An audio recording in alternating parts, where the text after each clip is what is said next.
आज अच्छा आखेट मिलेगा।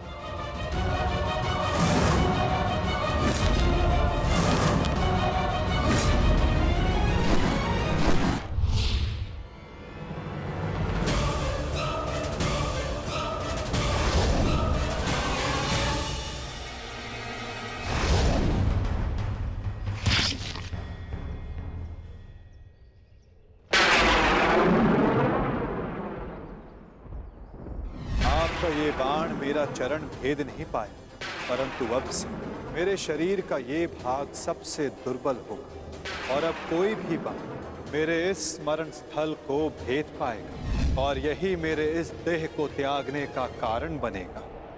आपका स्वागत है कालदेव। माता गांधारी का श्राप अब पूर्ण हुआ।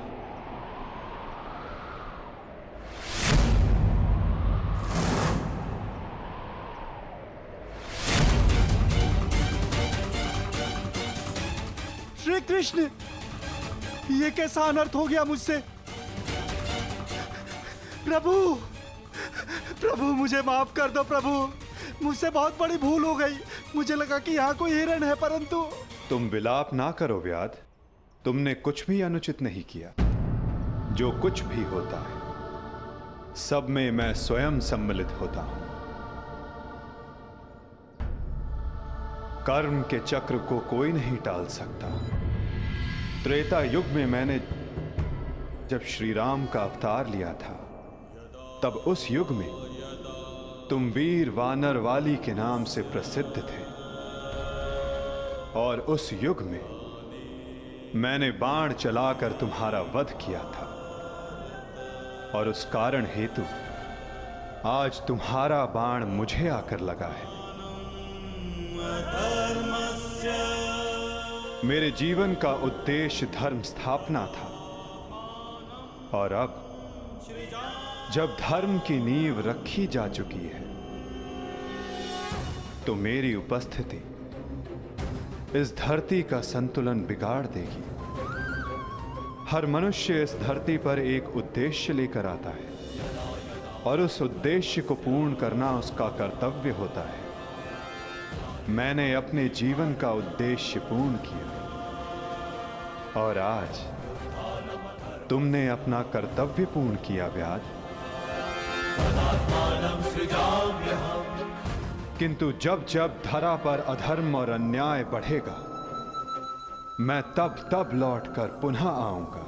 मैं जा रहा हूं, किंतु मेरी सीख गीता का ज्ञान बनकर समस्त संसार में शेष रहेगी। वो बालकों की चंचलता में होगी, इस संसार के कण कण में होगी। रूप बदलेगा किंतु मैं सदैव रहूंगा। शरीर का अंत होता है किंतु जो अमर रहता है वो है सीख।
समर्पण वो ही केवल धर्म है।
काकाश्री, हम पिताश्री वासुदेव को छोड़कर नहीं जा सकते। ये उनका ही आदेश है लक्ष्मणा। द्वारका का अंत होने को है। उनका आदेश था कि मैं तुम सभी को यहां से हस्तिनापुर ले जाऊं। मैं उनके आदेश का पालन कर रहा हूं और तुम्हारा भी यही कर्तव्य है।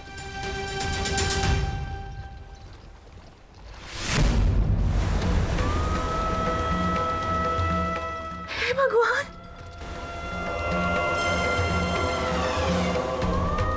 हमारा द्वारका।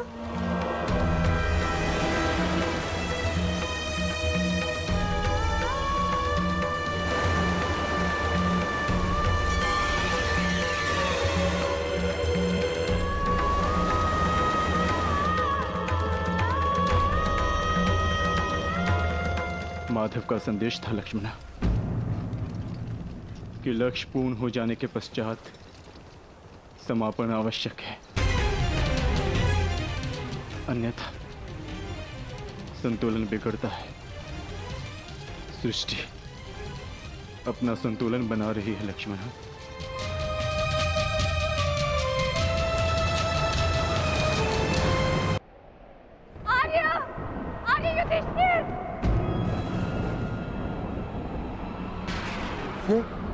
ये तो पांचाली का स्वर है।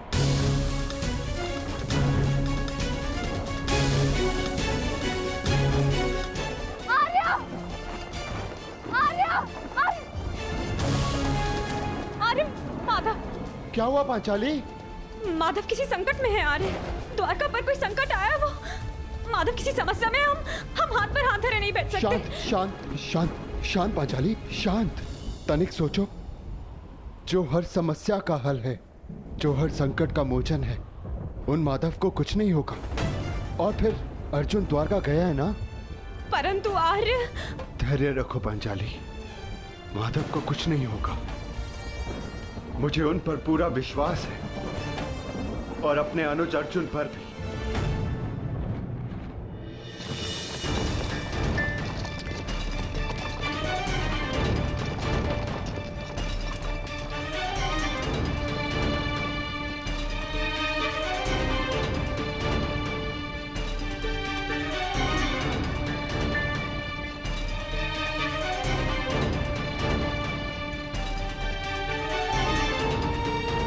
सारथी, रथ रोको।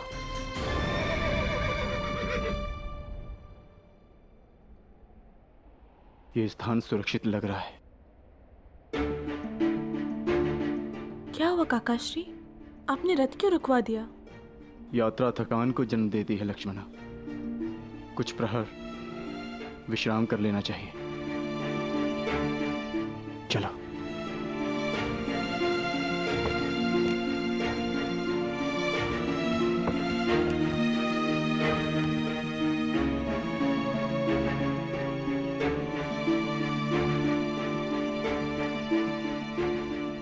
आज मैं तुम्हारा सारथी नहीं हूं पार्थ, आज मैं तुम्हारा सखा हूं, एक ज्येष्ठ भ्राता के समान हूं पार्थ। और जैसा मैंने कहा है वैसा करो पार्थ।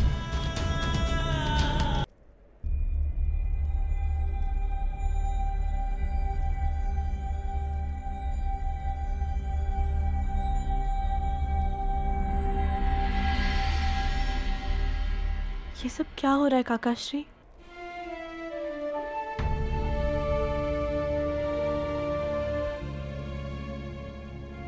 हम सभी मनुष्यों का जीवन एक यात्रा के भांति होता है लक्ष्मणा,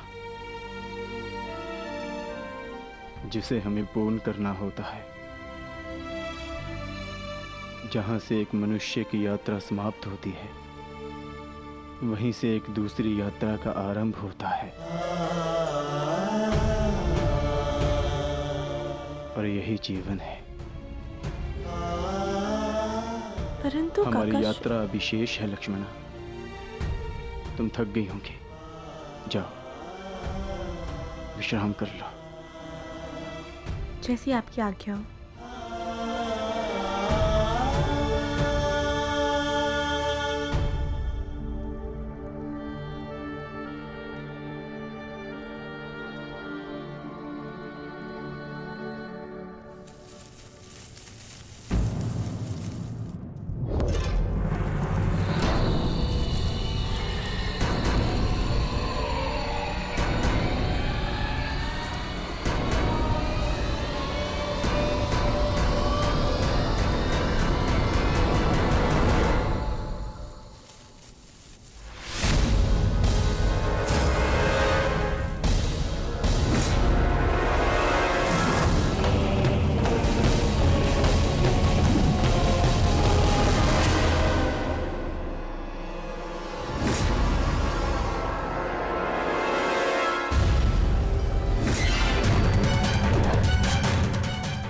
सावधान, पीछे हट जाओ, अन्यथा परिणाम भुगतने के लिए सज्ज हो जाओ। उत्तर दो इसे।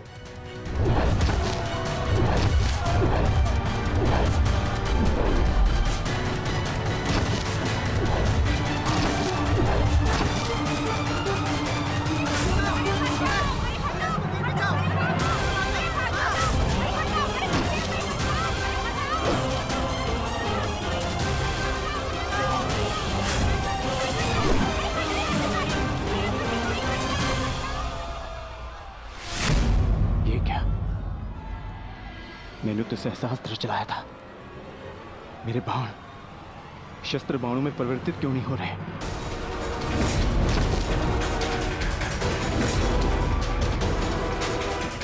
मेरा लक्ष्य कैसे चूक सकता है?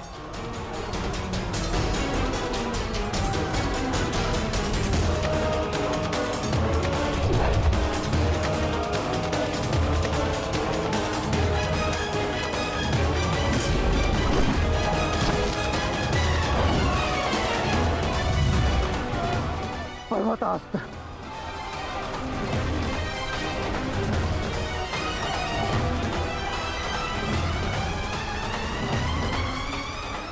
ये सब क्या हो रहा है?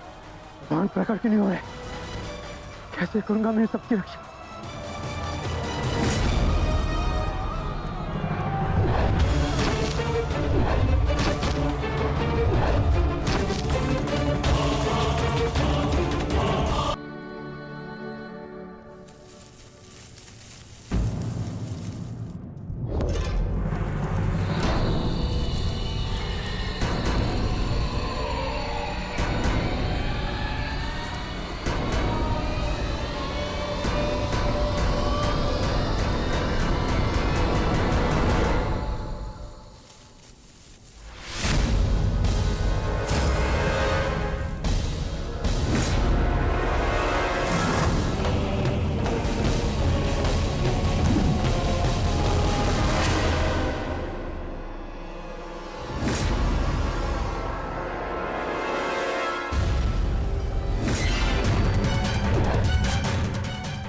सावधान, पीछे हट जाओ, अन्यथा परिणाम भुगतने के लिए सज्ज हो जाओ।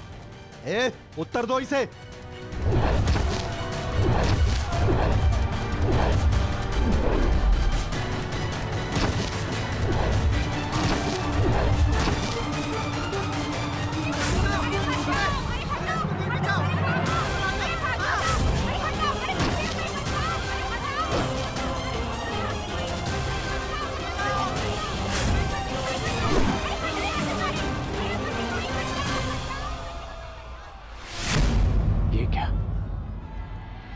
मैंने तो सहस्त्र चलाया था। मेरे बाण शस्त्र बाणों में परिवर्तित क्यों नहीं हो रहे?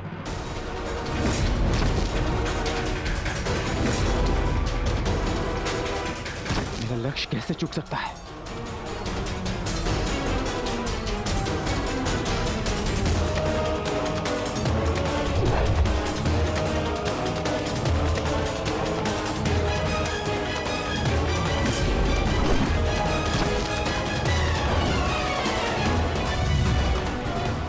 पर्वतास्त्र।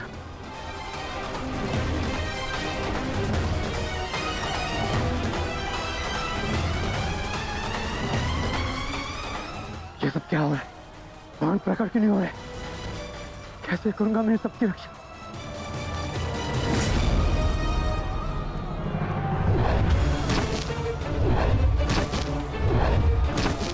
तुम शीघ्रता करो पार्थ। द्वारका की सभी स्त्रियों को अपने साथ हस्तिनापुर लेकर लौट जाओ। किंतु माधव, मैं आपके आदेश का पालन कैसे करूं? कैसे करूं इन सबकी रक्षा?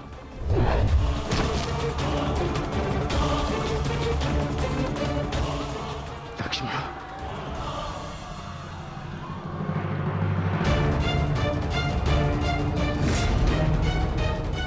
इधर छुप के बैठिए। उठ, उठ, चलो, चल, चल।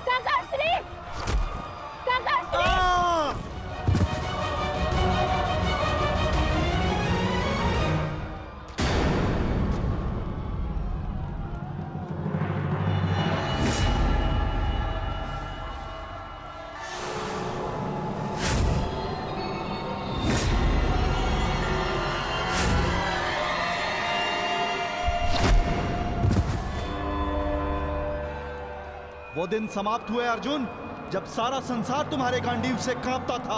अब नवयुग आरंभ हो चुका है।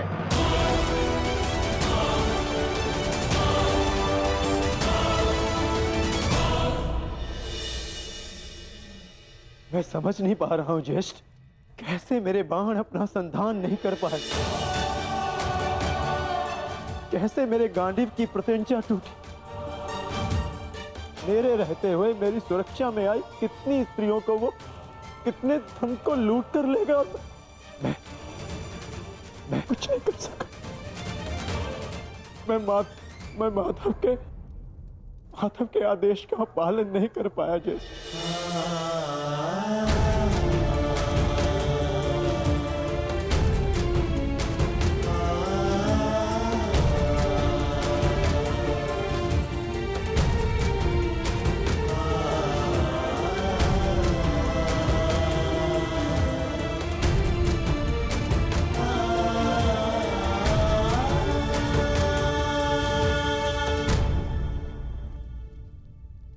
नाश हो गया, कुछ नहीं बचा। माधव का संदेश क्या है अर्जुन? हर प्राणी के जीवन का एक कारण होता है, एक लक्ष्य होता है पार्थ, और उस लक्ष्य के पूर्ण हो जाने के पश्चात उसका सृष्टि में रहना संतुलन बिगाड़ता है।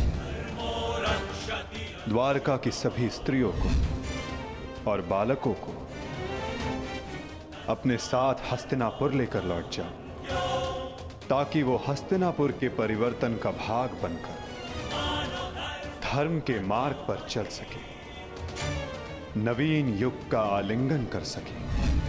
मैं समझ गया अर्जुन,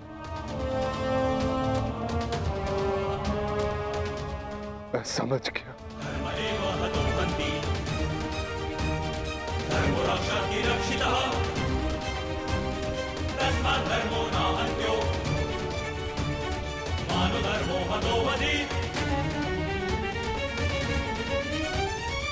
परिवर्तन का समय आ गया है। नई पत्नियों को आने के लिए पुरानी पत्नियों का झड़ना आवश्यक है।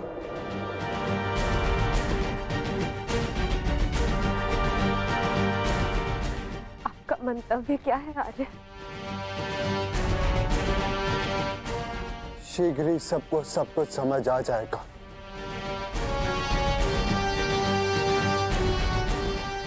हस्तिनापुर की राजसभा का आह्वान किया जाए।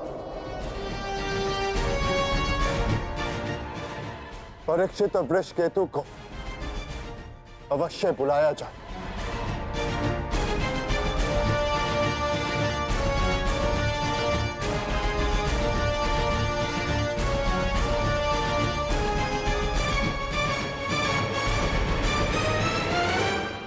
आज ये सभा यहां इसलिए बुलाई गई है, जो योग्य है उसे उसका अधिकार प्राप्त हो। हम सब यहां अपनी नई पीढ़ी का स्वागत करने के लिए एकत्रित हुए हैं।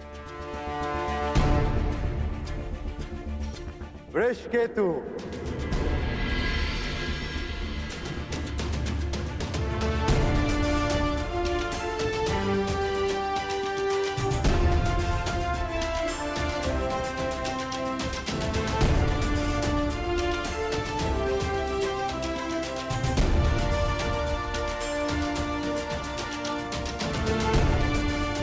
परीक्षित,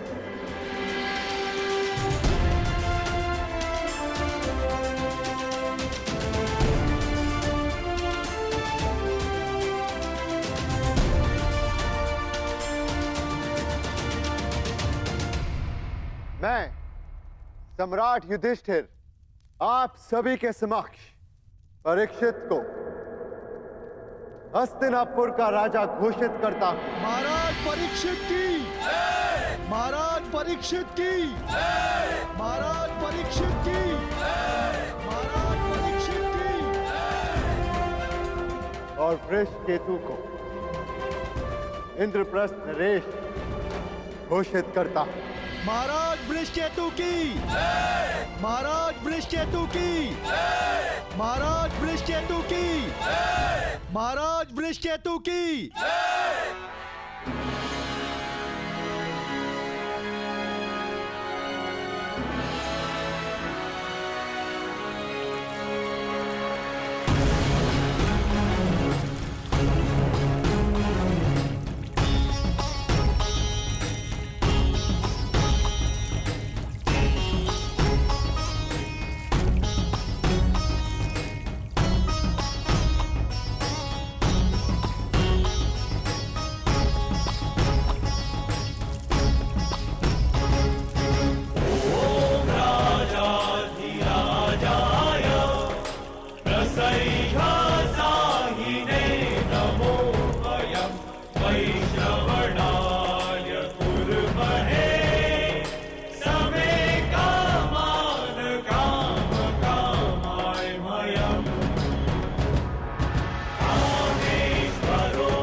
परीक्षित की, महाराज वृषकेतु की, महाराज परीक्षित की, महाराज वृषकेतु की। सदैव एक दूसरे का साथ देते रहना और स्मरण रखना कि शक्ति बिना उत्तरदायित्व के भान के विनाश लाती है। सदैव अपना उत्तरदायित्व स्मरण रखना।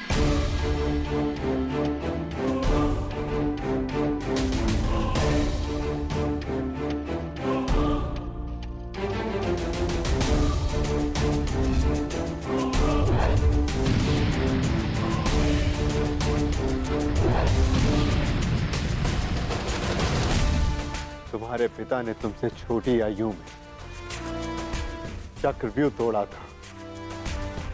ध्यान रहे, काम, क्रोध, मद, मोह और आसक्ति के चक्र में मत पड़ना पुत्र। हमें तुमसे अनेकों आशाएं हैं।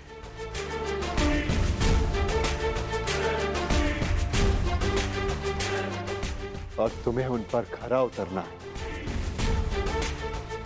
मुझे विश्वास है कि मेरे पश्चात परिवर्तन का अध्याय प्रारंभ होगा। हमारे पिता समाज के लिए प्रेरणा थे। तुम भी उनके जैसे सूर्य बनकर चमकना, उनके यश को और भी अधिक उज्ज्वल करना पुत्र।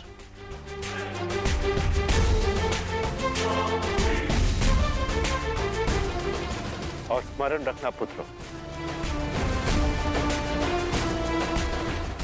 मनुष्य का कर्म उसके चुनाव, उसकी नियति का निर्धारण करता है।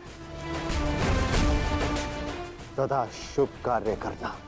महाराज वृषकेतु की, महाराज परीक्षित की, महाराज वृषकेतु की, महाराज परीक्षित की, महाराज वृषकेतु की, महाराज परीक्षित की, महाराज वृषकेतु की, महाराज परीक्षित की।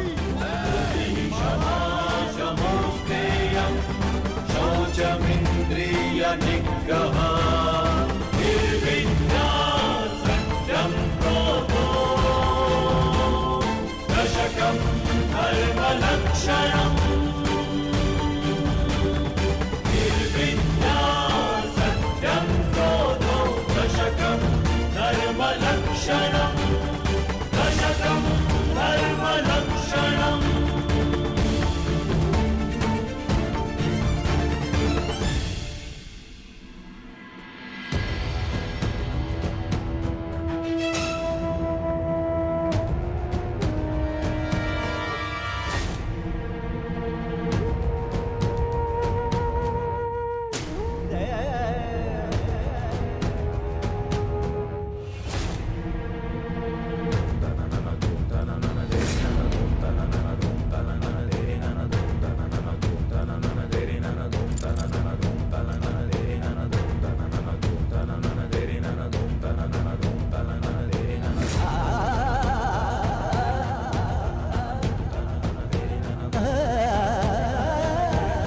ज्येष्ठ भीतर कर क्या रहे? उन्हें भीतर के काफी समय हो गया है, हमें भीतर जाकर देखना चाहिए।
आप इन वस्त्रों में?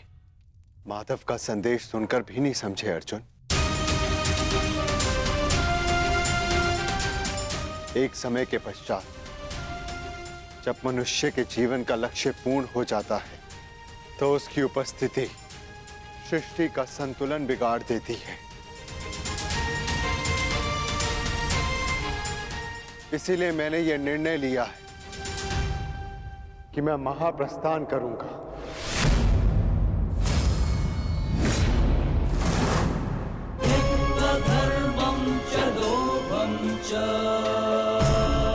किंतु इस प्रकार आप हम सभी को अकेले छोड़ के नहीं जा सकते ज्येष्ठ। यदि आप महाप्रस्थान का निर्णय ले ही चुके हैं तो हम सब आपके साथ चलेंगे।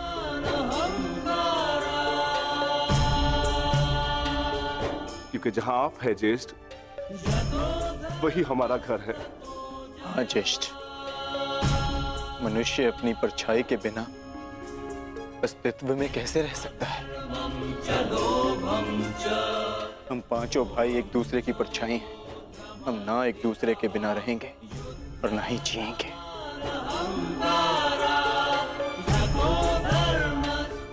एक बार फिर आप सबने अपने भ्राता प्रेम का उदाहरण प्रस्तुत किया, किंतु मेरा क्या आर्य?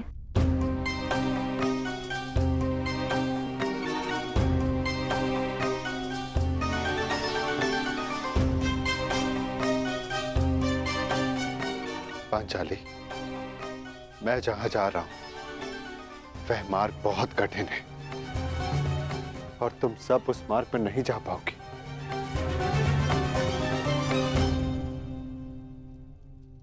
कोई भी मार्ग मेरे जीवन रूपी मार्ग से ज्यादा कठिन तो नहीं हो सकता ना आर्य?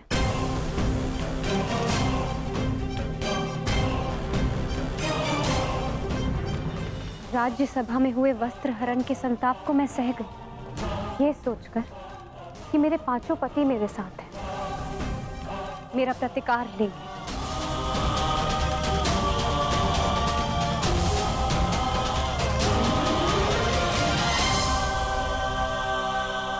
राज्यसभा में हुए वस्त्र हरण के संताप को मैं सह गई, ये सोचकर कि मेरे पांचों पति मेरे साथ हैं, मेरा प्रतिकार लेंगे।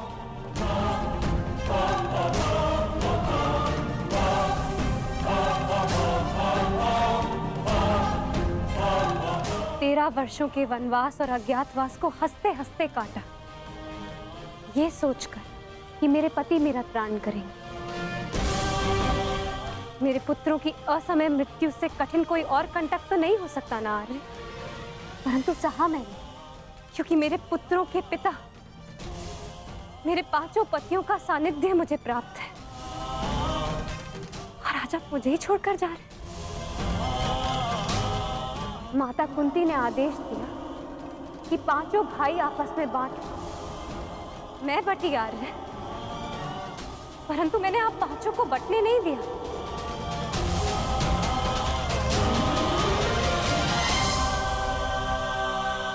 चाहे मार्ग के कांटे हो या पत्थरों की ठोकरें, हम सबका प्रारब्ध साथ है।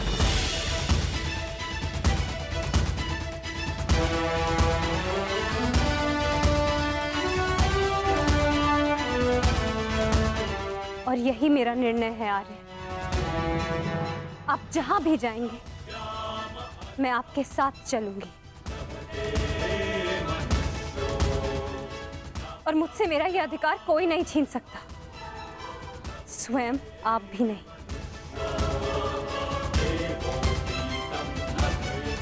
मैं चयन कर चुकी हूं आर्य। अब इस यात्रा का जो भी परिणाम होगा, मुझे स्वीकार होगा।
मैंने कौरवों और तुम में कभी भी पक्षपात नहीं किया।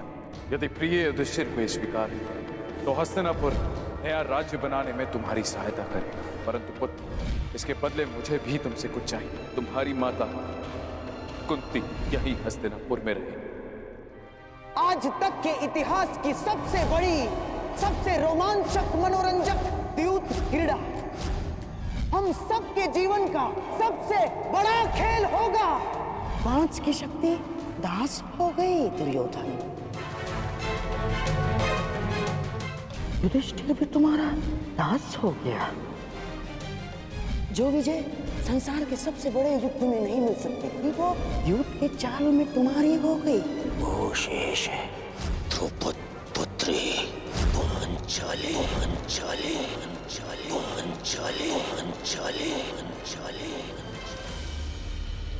अब ये द्रौपद पुत्री पांचाली विधिवत तुम्हारी दासी हुई। दुशासन, तुम मेरा अपमान करने वाली उस दासी को अपने इन भुजाओं से उसके बाल पकड़कर खींचकर इस सभा में लेकर आओ। दुर्योधन, तुम अपनी सीमा का अतिक्रमण कर रहे हो। वहीं पूर्ण विराम लगा दो। तुम इस भांति एक स्त्री का अपमान नहीं कर सकते। सावधान दुर्योधन, आप अपनी प्रतिज्ञा की सीमा में बंधे हैं पितामह। आप अपने वचन से बंधे हैं आचार्य। और तुम कर्ण मेरी मित्रता के बंधन में बंधे हो कर्ण। लीजिए ज्येष्ठ, आपका आदेश ना मानने वाली दासी। आओ दासी द्रौपदी, आकर मेरी टंगा में बैठो। आओ। वस्त्र हरण करो इस दासी का।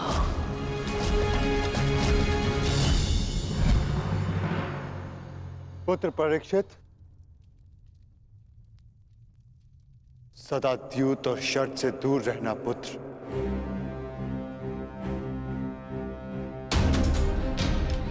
क्योंकि ये मनुष्य को काल के गर्त में पहुंचा देता है।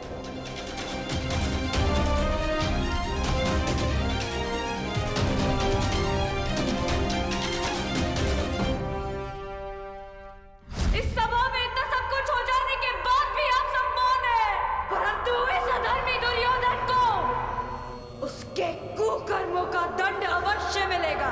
और उससे पहले इस सभा में उपस्थित वो हर व्यक्ति जिसने मौन रहकर ये अधर्म होते हुए देखा, उन्हें उनके मौन रहने का दंड मिलेगा। श्राप है ये अपनी सुता द्रौपदी का।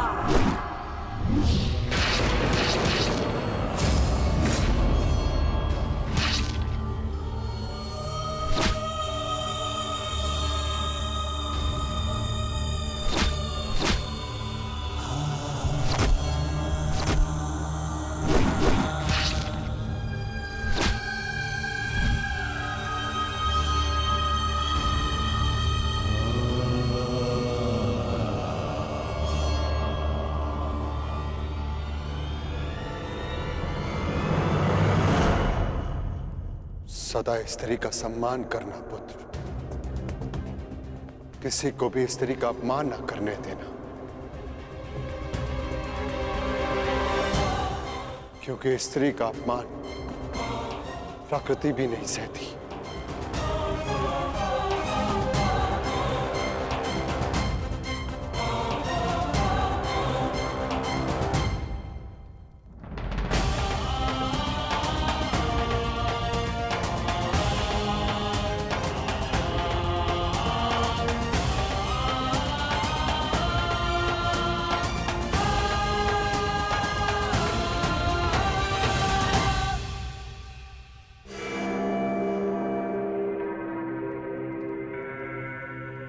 मैं दुर्योधन आज हस्तिनापुर के सिंहासन को दांव पे लगा था।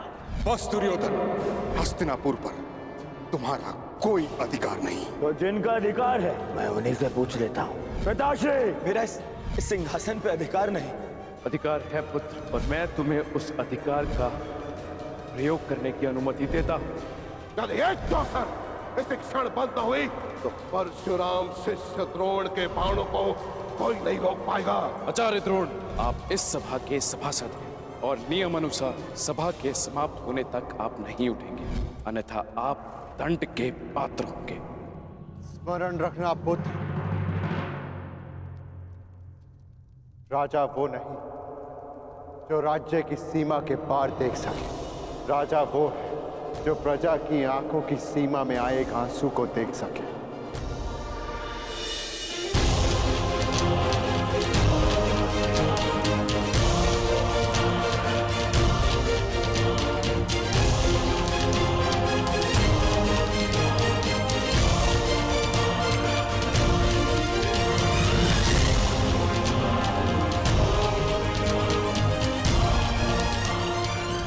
राजनीति का नहीं, सदा प्रजा नीति को ध्यान में रखकर निर्णय लेना पुत्र, क्योंकि यदि प्रजा प्रसन्न तो राजा के मुकुट में जड़े रत्नों को कांटे बनते समय नहीं लगता।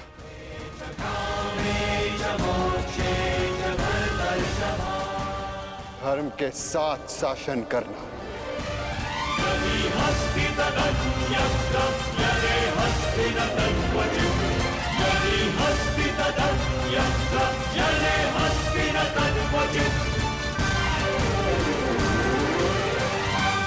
महाप्रस्थान का समय हो गया है।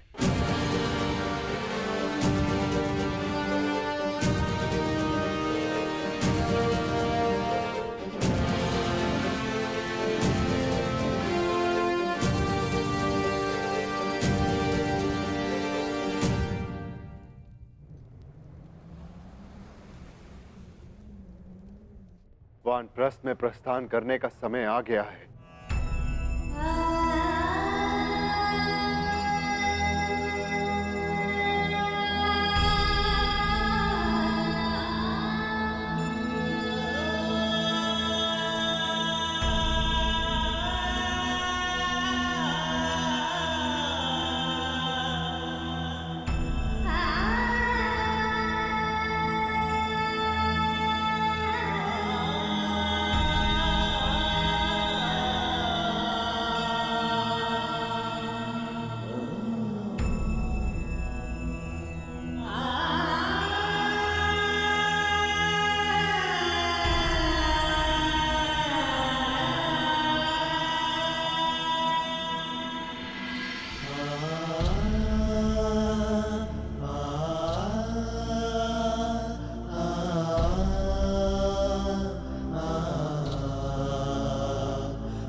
बात पिताश्री।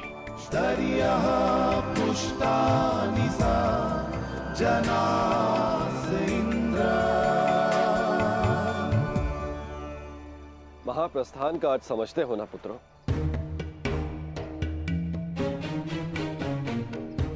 महाप्रस्थान का अर्थ है कि तुम इस संसार को त्याग कर परलोक जाना चाहते हो।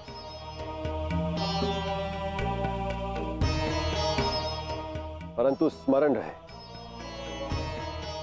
यह मार्ग इतना सरल नहीं है पुत्रों। हमारे समक्ष अनेक विपदाएं, अनेक समस्याएं उत्पन्न होंगी।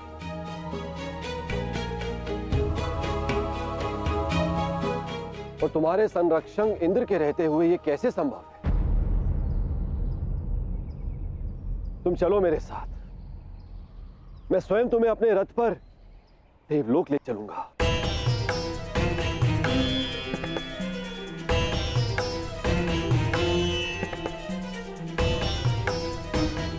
आपका हमारे प्रति ये प्रेम गदगद कर देने वाला है इंद्रदेव। परंतु हम आपके साथ जाएंगे या नहीं, इसका निर्णय स्वयं इंद्रपुत्र लेंगे।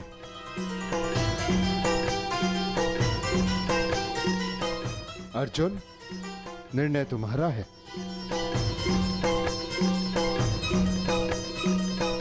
पिताश्री, हम पूर्ण रूप से देव नहीं, हमारे भीतर आधा अंश मानवों का है। और मनुष्य को परलोक तक पहुंचने के लिए यात्रा करना अनिवार्य है। हम मनुष्य की पीड़ा और समस्याएं सहते हुए महाप्रस्थान करेंगे।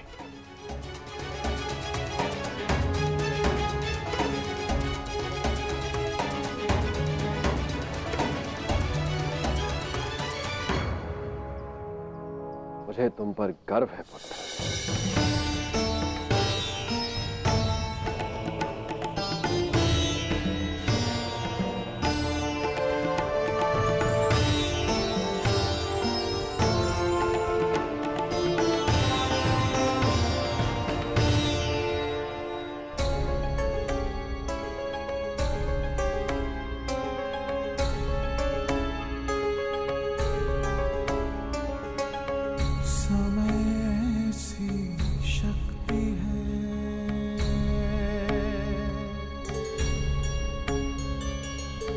सभी समय से हारे,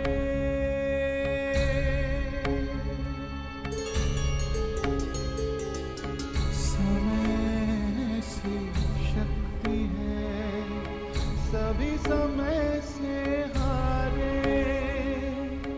राजा हो या रंग सभी बनते रहे बेचारे।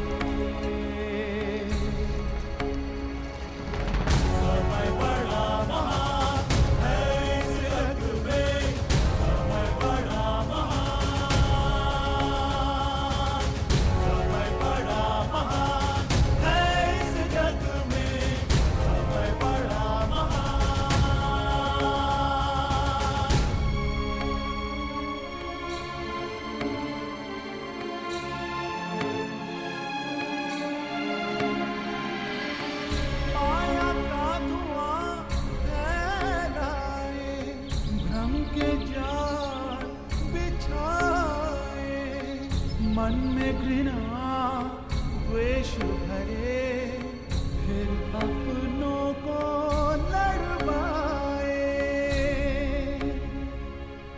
सही समय पे सत्य को लाए, झूठ को करे किनारे। राजा हो या रंक सभी बनते रहे बेचारे, बनते रहे बेचारे। समय बड़ा महान है इस जग में, समय बड़ा महान, समय बड़ा महान है इस जग में, समय बड़ा महान।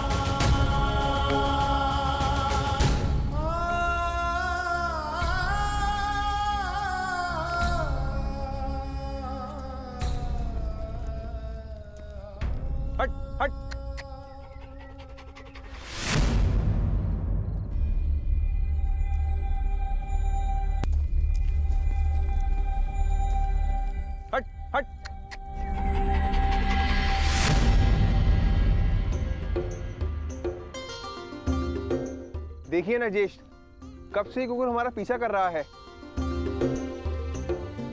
जाओ, हमारे पास तुम्हें देने के लिए कुछ भी नहीं है। प्रतीत होता है कि आर्य नकुल के रूप पर मोहित हो गया है।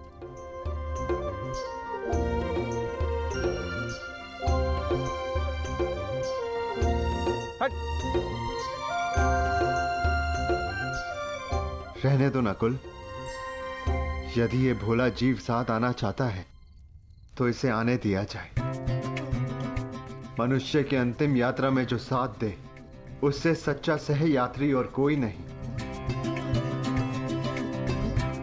और फिर क्या पता इस कुकुर को भी इसका लक्ष्य प्राप्त हो जाए। आने दो।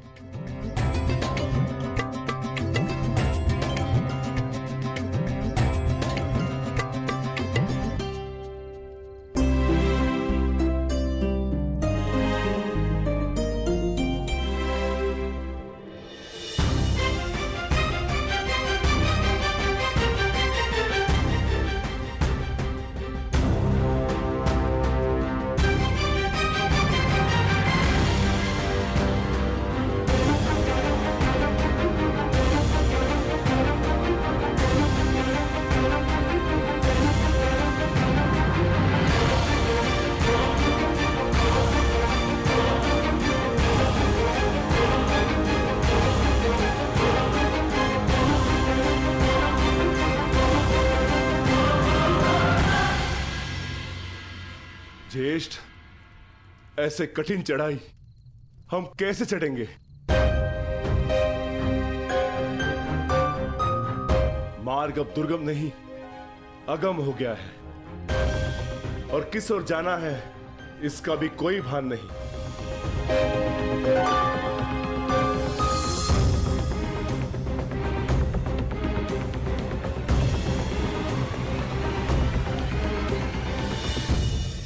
हमें कैलाश पर जाना है भीम, और अब वही मार्ग दिखाएंगे जो कैलाशपति है। नमः शिवाय।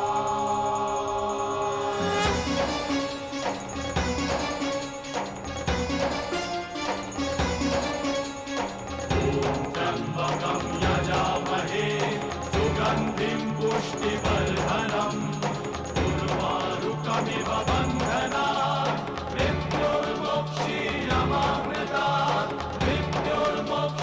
नमः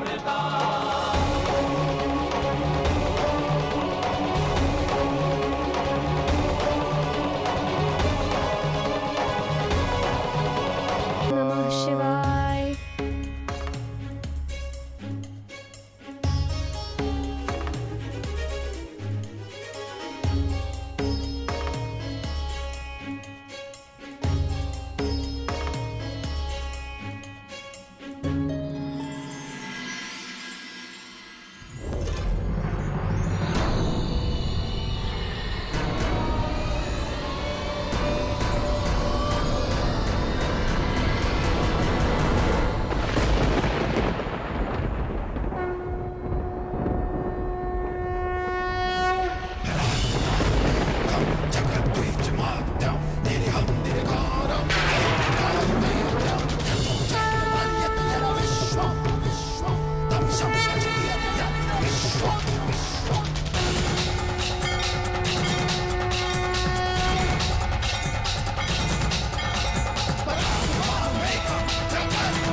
प्रणिपात महादेव।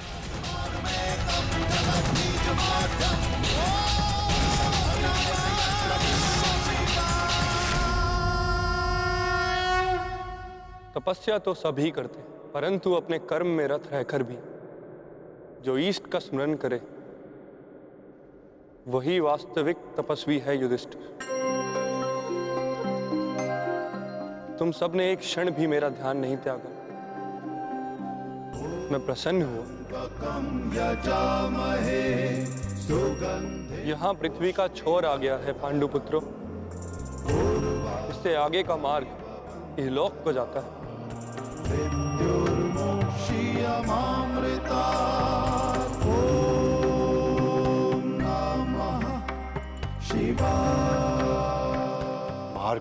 दिख नहीं रहा है महादेव। क्योंकि इस मार्ग पर चलने का मूल्य चुकाना पड़ता है, जो सरल नहीं।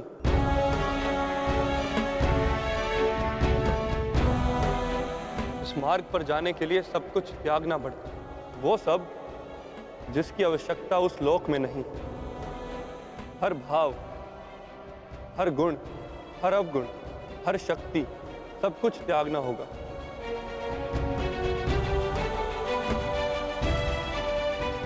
जब मनुष्य में केवल पंच तत्व रह जाते हैं, आत्मा में चेतना और हृदय में धर्म, तो ही ये मार्ग दिखता है। मैं समझ गया महादेव, मैं समझ गया।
इस यज्ञ कुंड में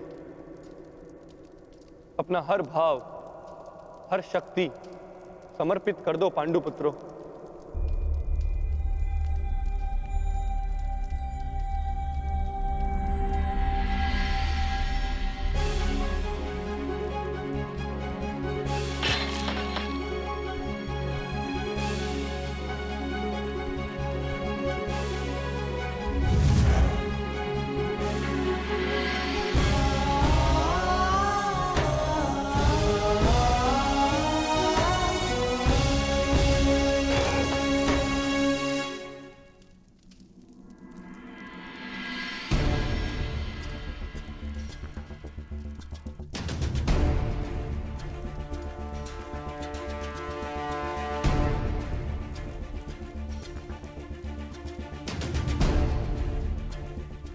मैं इस गांडीव का और उन समस्त शस्त्रों का परित्याग करता हूं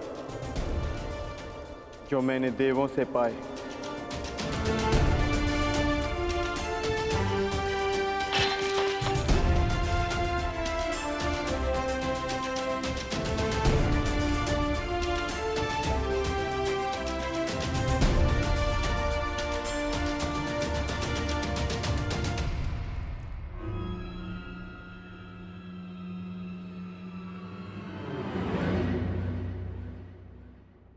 ज्येष्ठ, मार्ग तो अभी भी प्रकट नहीं हुआ।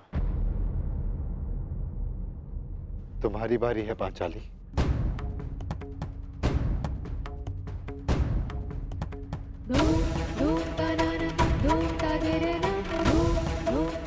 ना ही मेरे पास कोई अस्त्र है और ना ही कोई शस्त्र,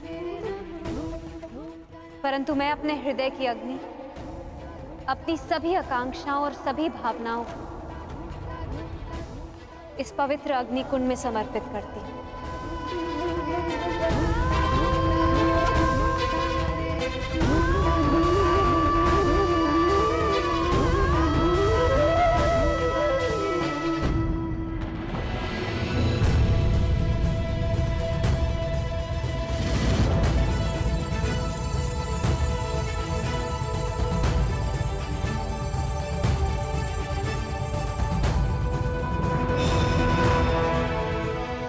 तुम्हारी यात्रा मंगलमय हो पुत्र।